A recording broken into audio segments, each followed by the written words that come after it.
Doctor R.N. Patel साहब और उपस्थित हमारे तमाम बजरंग दल के साथीगण, विश्व हिंदू परिषद के साथीगण, मैं सभी को सादर प्रणाम करता हूं। आप सभी को धन्यवाद देता हूं।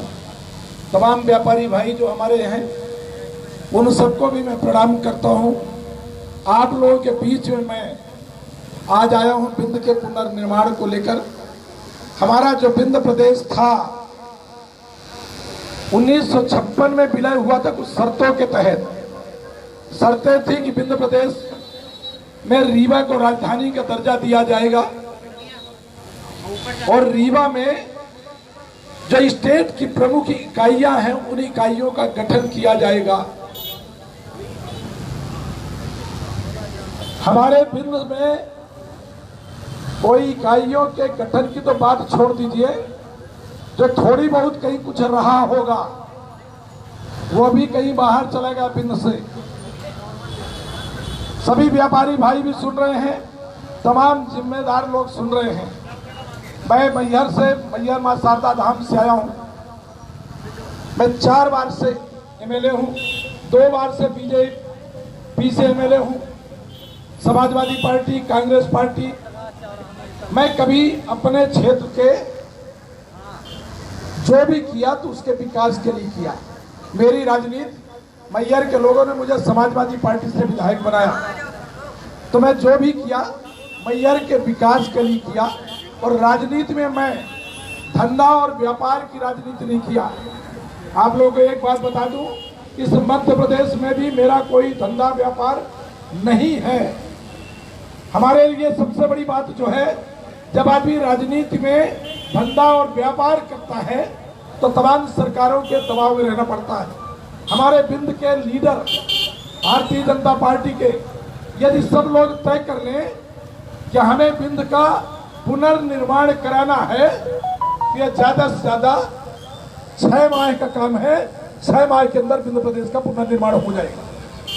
मैं एक बात कहना चाहूंगा, मैं यहीं आके सुना कि पाली को विरासनी धाम बनाने की भी शायद हमारे मुख्यमंत्री जी घोषणा कर गए थे। उत्तर प्रदेश में हमारी भारतीय जनता पार्टी सरकार के जमाने में तमाम बड़े बड़े शहरों के नाम बदल कर रख दिए गए। यदि इसको विरासनी धाम बना दिया जाए और घोषणा करने के बाद भी तो इसमें कौन सी गलत बात कहलाएगी। मैहर को मैहर, माई का धाम मैहर वैसे भी घोषित है। तो मेरा ये तो छोटी छोटी बात मैं इसलिए कर दिया कि जो मैं यहाँ सुना वो बता डाला। अब मैं आगे की बात करना चाहूंगा कि हमारे बिंद में सब कुछ भरा पड़ा है। आप जिस जगह हैं, ये पाली, शहडोल, उमरिया, अनूपपुर, वो खजाना है ब्लैक डायमंड जो पूरे हिंदुस्तान में यहाँ से जाता है।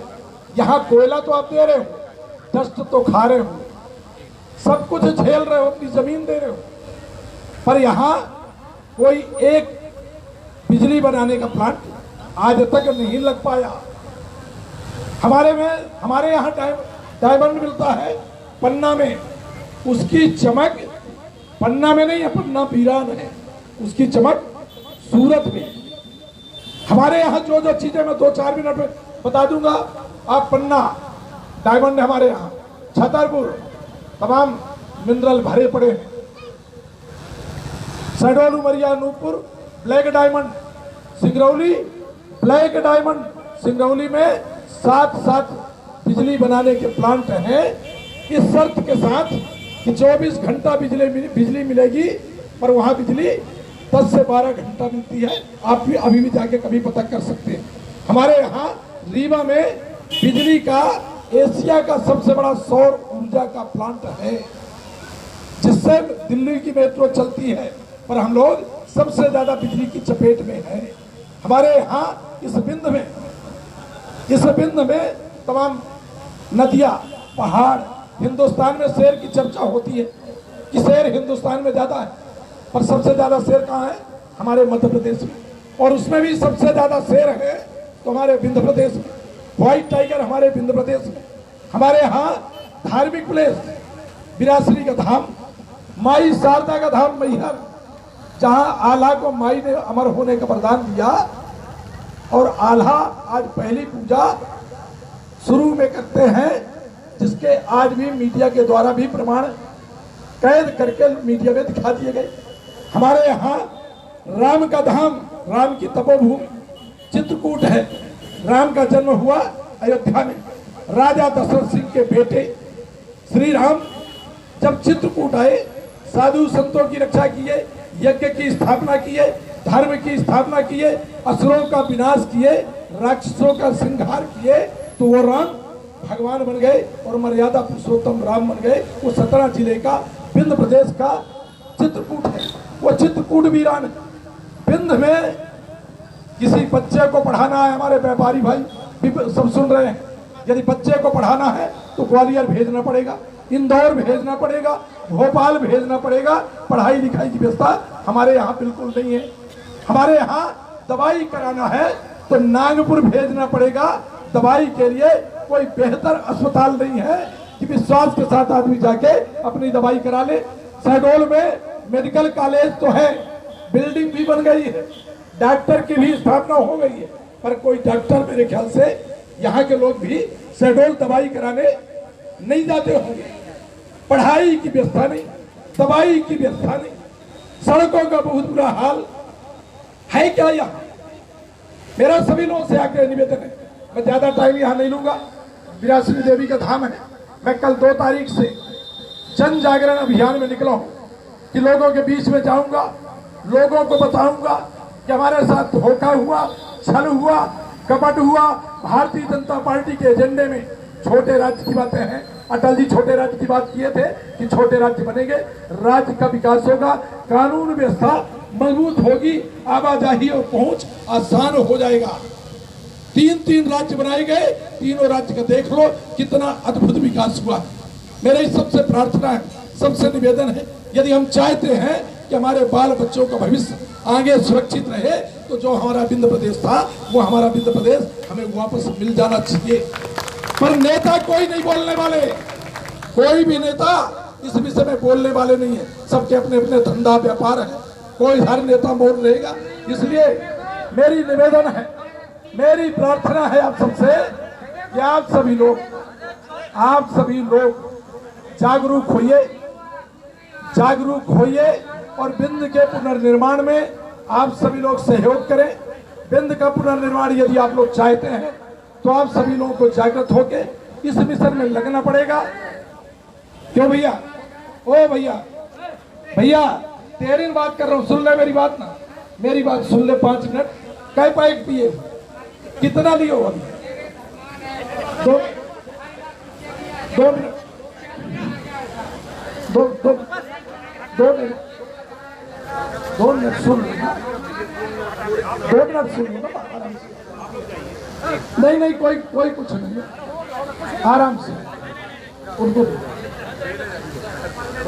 मेरा सभी लोगों से निवेदन है, यहाँ जितने लोग हैं मुझे कोई बता दे कौन नहीं चाहता कि विंध्य प्रदेश का पुनर्निर्माण हो। विंध्य प्रदेश बनना चाहिए कि नहीं बनना चाहिए? बनना चाहिए। तो आप सबकी ताकत से विंध्य प्रदेश बनेगा। दल भूल जाओ, जाति भूल जाओ। हम कब तक इस दल में पैदा रहेंगे कि मैं तो इस दल में पैदा हुआ, मैं इस जाति में पैदा हुआ हूँ। एक बार विंध्य के पुनर्निर्माण में आप लोग सहयोग कर दो। मैं विश्वास दिलाता हूँ मां शारदा की सौगंध के साथ से कि मैं इस अभियान में इसलिए निकला हूँ कि अब जो भी करूंगा विंध्य के पुनर्निर्माण के लिए करूंगा। अब मुझे अन्य कोई राजनीति नहीं करना। इसलिए मेरा निवेदन है, इस जागरूकता अभियान में तो मैं चला हूँ, इसीलिए आपके पास आया हूँ कि आप सब लोग जागरूक हो जाइए, इस मिशन में शामिल होइए। अभी हमें कहीं परमिशन नहीं मिल रही। हमारी जो सरकार है अपने आप हमें विरोधी बना डाले। और विंध्य के पुनर्निर्माण की बात करता हूँ तो किसी भी जगह हमें मीटिंग करने के लिए इजाजत सरकार की नहीं मिलती। हमें तमाम विरोध का सामना करना पड़ता है, तमाम संघर्ष करना पड़ता है। हम बड़ी सभाएं कर नहीं पा रहे, इसलिए मैं इस तरह की सभा कर रहा हूँ। आज कल 2 तारीख से हम 35 गाड़ियां लेकर पूरे लोगों को लेकर खाना पीना बनाते हुए 13 तारीख तक पिकनिक मनाएंगे। आनंद मनाएंगे, लोगों के पास जाएंगे, लोगों को जागृत करेंगे, लोगों को से निवेदन करेंगे, व्यापारी भाइयों, आप लोग विंध्य प्रदेश बनवा लोगे तो अद्भुत विंध्य प्रदेश कहलाएगा। सब कुछ हमारे पास भरा पड़ा है। मैं बोलूंगा तो एक आध घंटा लग जाएगा, मैं तो जल्दी जल्दी निपटाया रहा हूं। इसके बाद अभी हम बहुत जल्दी यहाँ एक बड़ी सभा करेंगे।